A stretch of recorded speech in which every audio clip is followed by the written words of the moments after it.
और वैसे सा कितना पड़ा है वो भाईजान कितना पड़ गया 750 विकी मेरा ख्याल है। अच्छा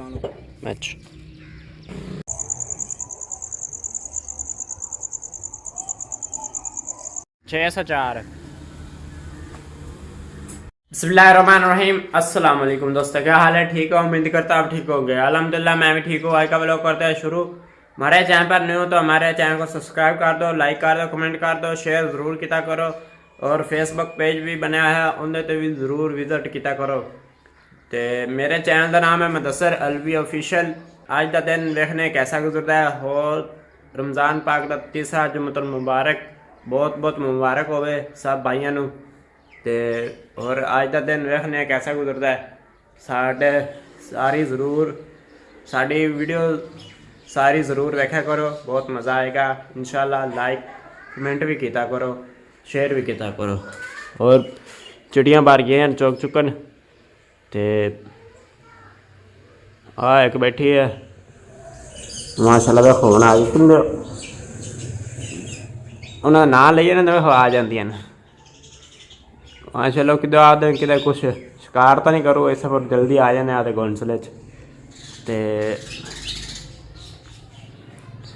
मैं चलिया जी। एक बंदे को ली सी इमानत, उनकी इमानत का दिन आ गया अज ते अज उन्होंने वापस करनी है, उनकी नाल मेहरबानी करनी है।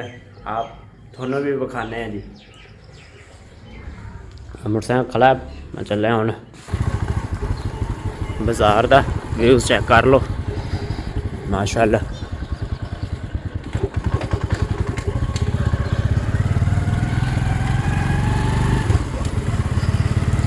माशाल्लाह साड़ा मस्जिद वाला चौंक वाला बाजार है और ऐसा है आ गया जी। किंदे को इमानत ली हुई सी माशाल्लाह, इन्हें चक्की चुक्की बनाई हुई है ते बड़ा सोहना सैटअप लाया है माशाल्लाह।